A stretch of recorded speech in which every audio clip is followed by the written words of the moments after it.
Good speakers I've coming been up. following her. I love her book. Yep. Haven't gotten to read it yet, but I can't wait to read it, actually. Okay, tell us a little bit about all the mayhem that's going on and what you're doing to curb the nonsense and the chaos that's in our society today. Well, faith and freedom exist to help push a biblical worldview Yes. in the public arena. So what we want to do is encourage Christians to not be silent. Yes. A statement I hate to hear, or I dislike, is the silent majority. We should be silent no more. Amen. And Yes. and I think when you look at what a progressive liberal country would look like of defunding the police, Black Lives Matter, which Yes. is a terrorist, Marxist, in bed with China organization. Correct. Yes. When you look at what they want to do to this country, if Christians do not stand up and continue to be silent, that's going to be the norm. That's exactly right. And we're so thankful at this conference that we have so many people who do have a voice and do have the authority to bring change to our country and to the state of North Carolina. And so I just want to thank you for what all you have been doing for helping bring this conference here to Mount Airy, North Carolina.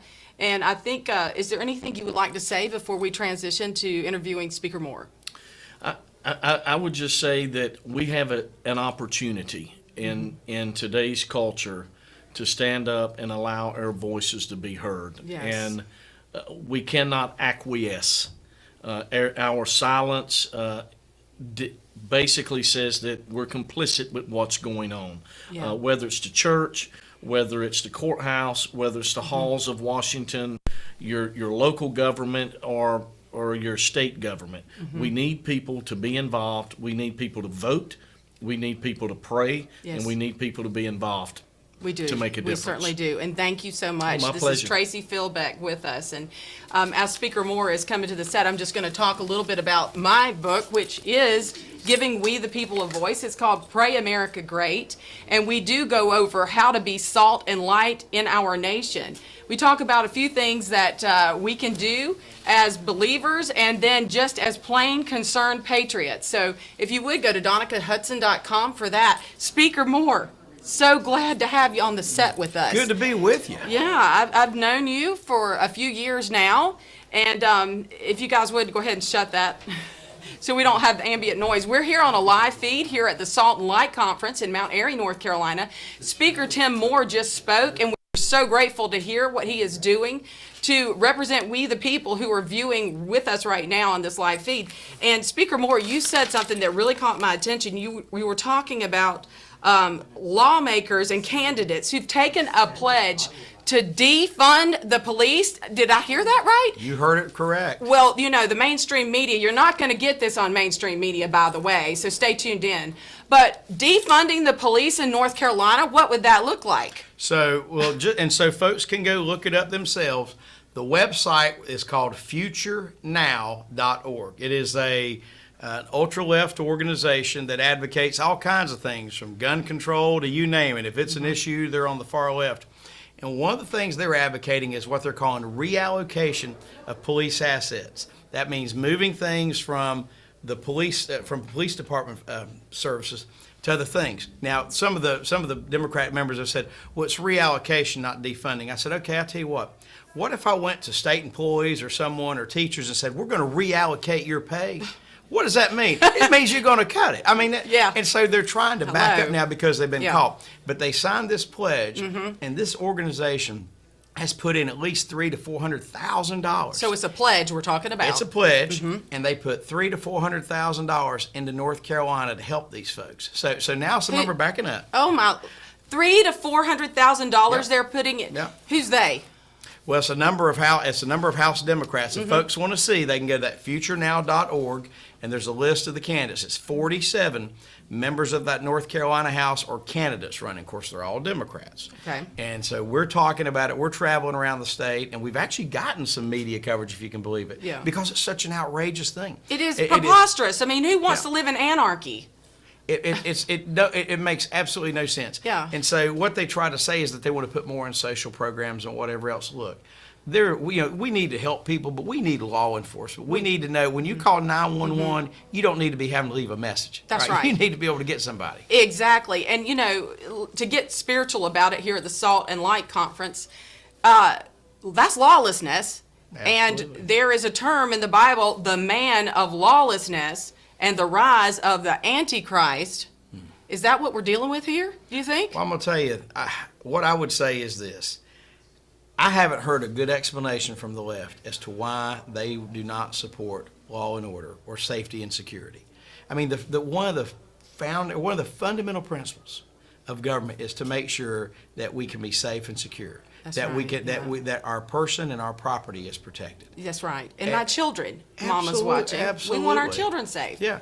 And so one of the things that same organization would require if they did this, we've had some sheriffs talking about it around the state, they would have to get rid of school resource officers. Now think about that. What? Think about that. Because it would cut funding for school resource officers. They wouldn't be able to get riot gear. I mean, it's all sorts of crazy things. I mean, why? You got to ask why that's the case. But you know what? The voters will get to decide that in November. They can decide if they want to fall in line with where these Democrats are on some of these crazy agenda items or vote for folks that don't go that way. It sounds to me too much like those mandates for establishing communism in a country. It's something, and I'm going to tell you something. So many folks saw about the riots that were around the country back in May. Well, I live in a little town called Kings Mountain here in the western part of the state. They didn't have any riots, but I live in downtown Raleigh when I'm there. Yeah. And I happened to stay that weekend, and I was right downtown when all this was happening. I saw firsthand with my eyes buildings being burned, people being attacked, windows being smashed, just all sorts of mayhem and just craziness. And our governor did not send in the National Guard. And in fact, the word is that they directed law enforcement to stand down and allow this lawlessness to go. They weren't arresting people. It was terrible. I mean, we saw. I was like, am I in Raleigh or am I in Benghazi seeing all this stuff Exactly. happen? Yeah. It was absolutely terrible. Yeah. And so Americans need to understand that it is at our doorstep. It is. That this year, this election, making sure that we support our president, that we elect Republicans up and down the ticket, because we're the ones standing for law and order. I mean, it shouldn't be partisan. This should not be partisan. It's common sense. But the far left has made it this way, and I don't understand why. It doesn't make any sense to me. Unless you want to take over a country. So, hey, Yeah.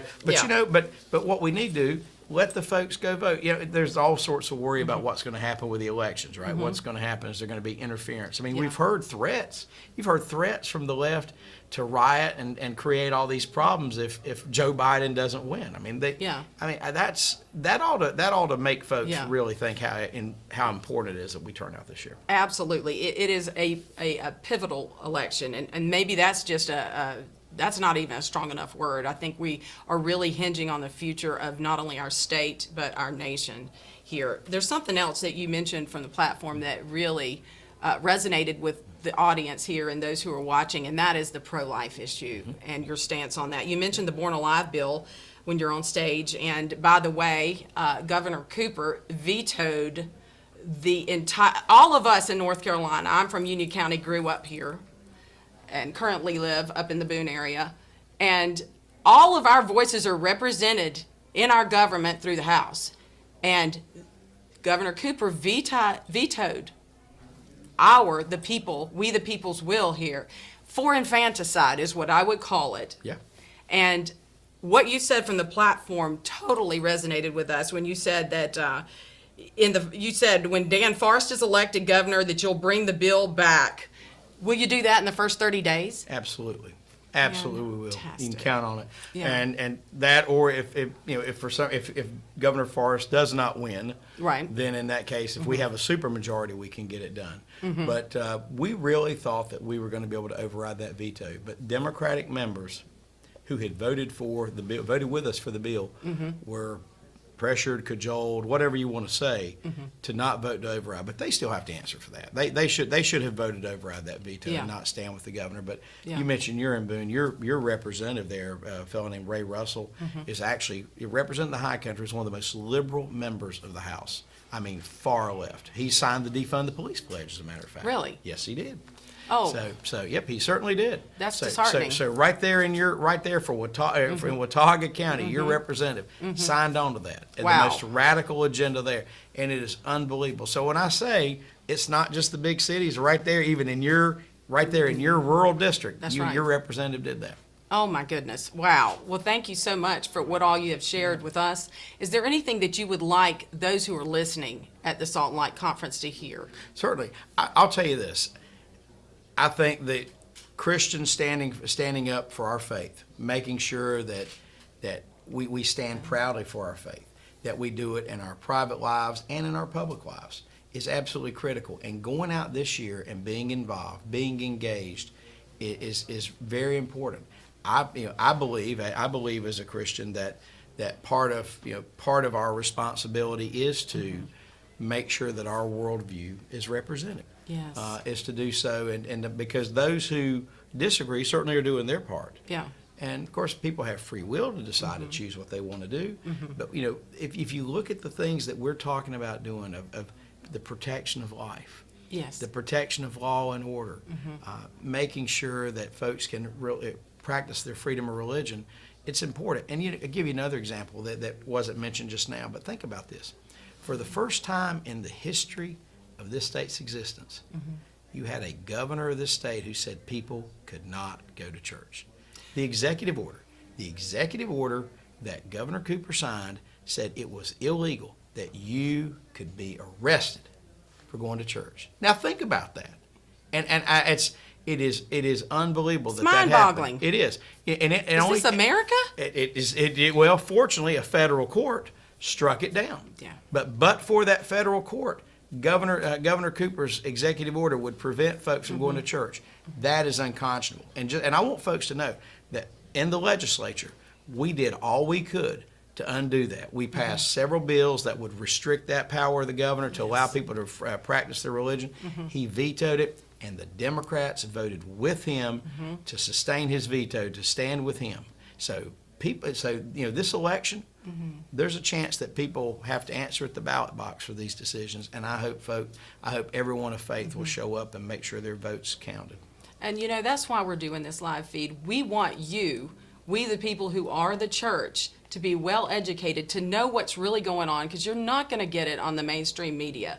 And I thank you, Speaker Moore. Thank you so much. I mean, you work so hard for us. I've seen, I've visited the legislature. I've been to their chambers with a prayer group before, and we appreciate how you welcomed us and how we do have a voice, and he listens to what we're saying, and he is fighting for us. So if you would, please keep him in your prayers as we go forward during this election. And thank you so much for joining us. I really appreciate your work. Absolutely. Good to be on with you today. Thank you. Thank you. And then coming up next, I believe we have E.C. Sykes. While he's coming to the set, I just want to talk about Pray America Great. This is a book that I just read. It is launching today, and I'm going to pass it to Speaker Moore if Hannah will come over and pick it up. But in this, I do talk about what we are facing as a nation today and how this election is critical, how we could lose this country. There are questions on here about how to join the prayer force of heaven that I talk about to bring America back to God. I talk about the truth of our U.S. Constitution that the enemy hopes you never discover. And we talk about civil covenants. Did you know that all 50 states are civil covenants that call upon the deity of God? Therefore, they're civil covenants that are recognized in heaven. Your state constitution, no matter what state you're from, is recognized in heaven. And there is a prayer strategy in here. Go to DonicaHudson.com to get yours. Hannah, would you please give that to Speaker Moore? Come on, Mr. Sykes. Thank you. Pleasure to have you, sir. Come on, good to see you, have a seat. Donica. We're streaming live here. Again, we're at the Salt and Light Conference in Mount Airy, North Carolina, at the NC Faith and Freedom Coalition. And E.C. Sykes spoke earlier.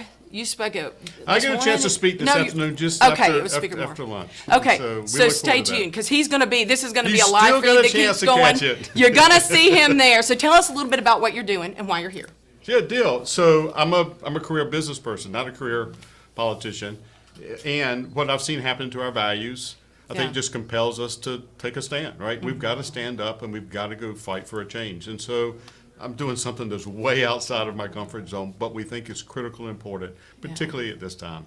It is, and we appreciate it. I'm going to speak on behalf of we the people. We appreciate those who answer the call because it's not easy. You do have to sacrifice. Well, thank you. And unfortunately, the system that we have right now it discourages people, probably some of the most people that we want to go and run and elect and represent us, from doing that, because it breaks you down, it attacks you. It's if you haven't done anything wrong, they'll make up something wrong for you. And so because of that, we felt like we were being discouraged from taking a bold stand.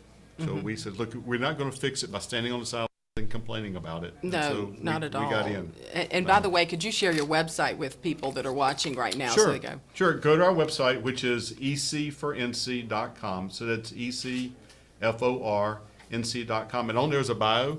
It's a short one on the page. And if you go to the bottom, there's a much longer one. And it gives you not only our work experience, but our faith reason, too, as to how we got here. And so love for people to get a chance to learn more about me. How important is this election? They say everyone's the most important one.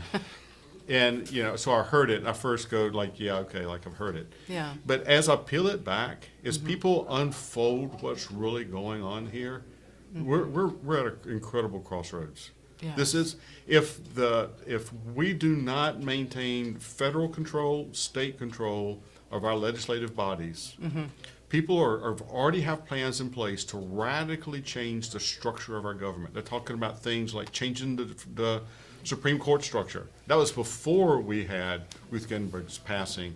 That was there. They talk about changing the structure of taking out just the way that business is conducted in our federal courts. And then we've got the North Carolina problems that Speaker Moore just took. So look, in North Carolina, because of the population growth here, the congressional districts are going to be redrawn this year. That's a 10-year process. This is a 10-year election. So what happens here, the people we put here now will draw the district lines that will either determine where there's a majority of Democrats or Republicans, biblical-driven people or not, in our federal government based upon the state people that will act. This is a critical election. Yeah, and if you ever look at one of those maps, it looks so convoluted. They just go, I mean. It does. I would love to see that redrawn better, but that's a whole separate issue, maybe a rabbit hole. Are there certain issues that you're really, really passionate about?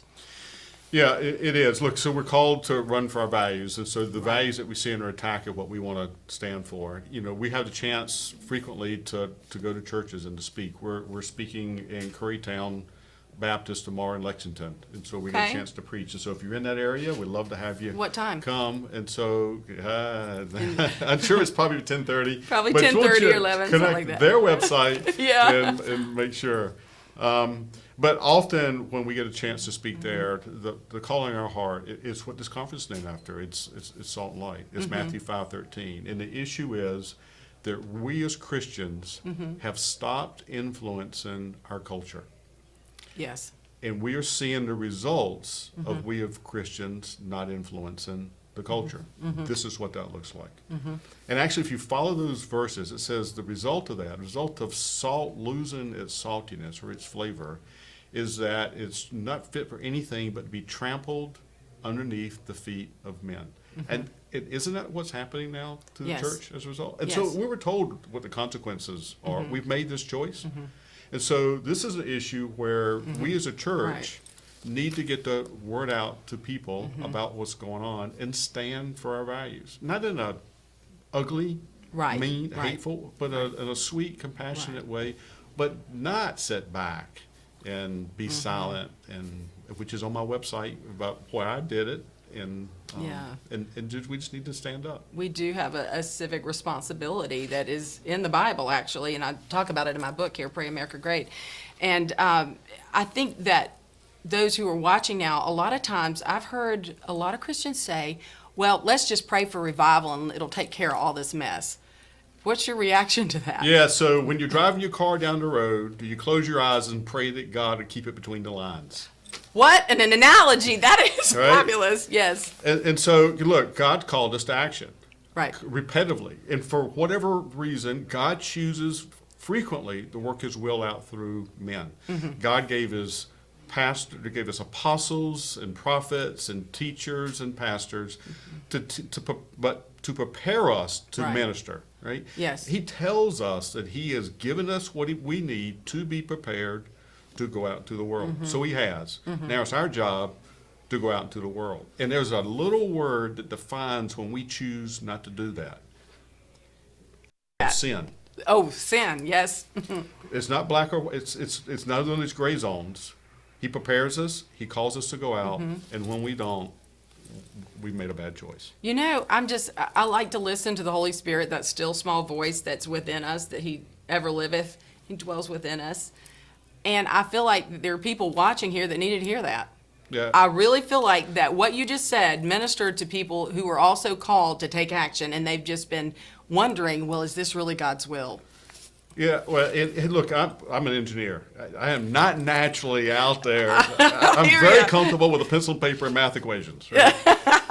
And we just need to. This conversation has gotten too complicated. Yeah. It is really not that hard. We're fully equipped to get the job done. If I got a second, I'd like to share with you Please. a Bible story. So we all know about the story of David and Goliath, right? But before that happened, or as that was getting ready to happen, David looked to Saul, and Saul asked him a question. Why do you think you can win? In essence, is what he asked him. And David's response was, look, when I was a shepherd, when you gave me those sheep to be responsible for, there were animals that came against them, evil things that happened, right? Lions, bears came, and they attacked what you gave me responsibility for. In those cases, I went back and I rescued the sheep. And when that lion or bear rose up against me, I grabbed its beard by my hand and I killed it.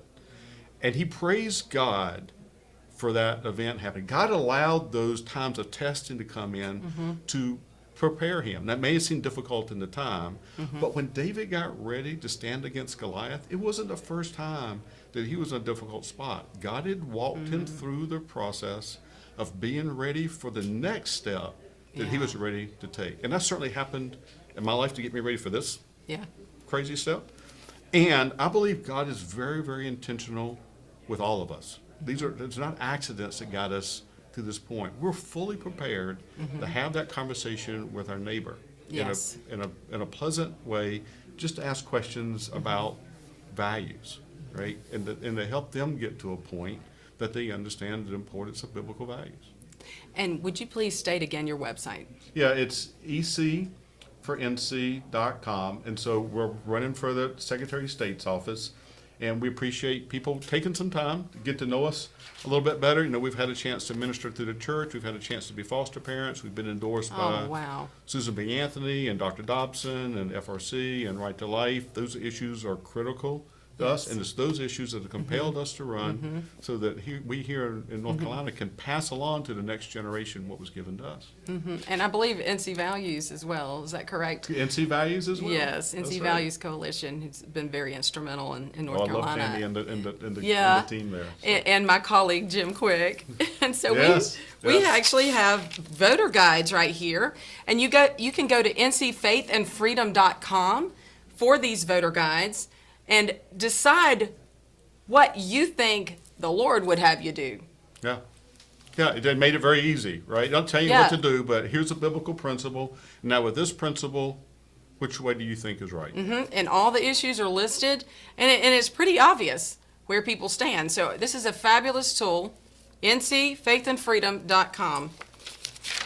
And so, EC, our tables are out there beside each other in the vendor area. How long are you going to be here today? Yeah, we're here probably so we're planning to speak shortly after lunch, and so we'll probably be here to 3 o'clock at least or so. Okay. So people will get a chance to come by. Yeah. If not, you can always send us a note on our website, info@ecfornc.com. We take care of it there. Of course, there's a Facebook page that's there. It's a way to get in touch with us. We have lots of ways. And we love hearing from people. They encourage us. And if you go to our website, at the top right-hand corner, where there's the tabs to do all the things, we have one for our prayer team. On Monday at noon, Critical. our pastor from college, my wife and I's pastor from college, leads our prayer team for our nation, for our state, and for our campaigns. We'd love people to come. You can listen, you can participate. It's a great time every week at noon where we get a chance to come together and go to our Lord in prayer. And if you want a praying man in office, which I think is of far greater value than gold or anything else, go to EC's website. Thank you, Donica. I appreciate Oh, it. I'm so glad that you're here with us. And you're speaking at what time now? Yeah, we'll be speaking at 1:15. So 1:15, you can tune back in, and you'll get to hear in person EC Sykes here running for secretary. Yeah, and we are introducing my good friend Rafael Cruz. Oh, Senator Ted Cruz's Cruz's dad. father. Yes, that's Senator there. Cruz's So, father, you know, Rafael. I got a chance to be on Senator Cruz's presidential campaign. I ran his national faith and religious liberty activities for fantastic. his 2016 race, which gave me a great opportunity to listen to the faith leaders across our nation. Now Rafael gets a chance to share his heart with us. Oh, that's fantastic. Oh, I look forward to that as well. Thank you for joining us. We're here live at Salt and Light Conference, and I believe we're going to return feed back to the conference as more speakers will be joining us here for the NC Faith and Freedom Coalition. I'm Donica Hudson with EC Sykes. Thank you for tuning in.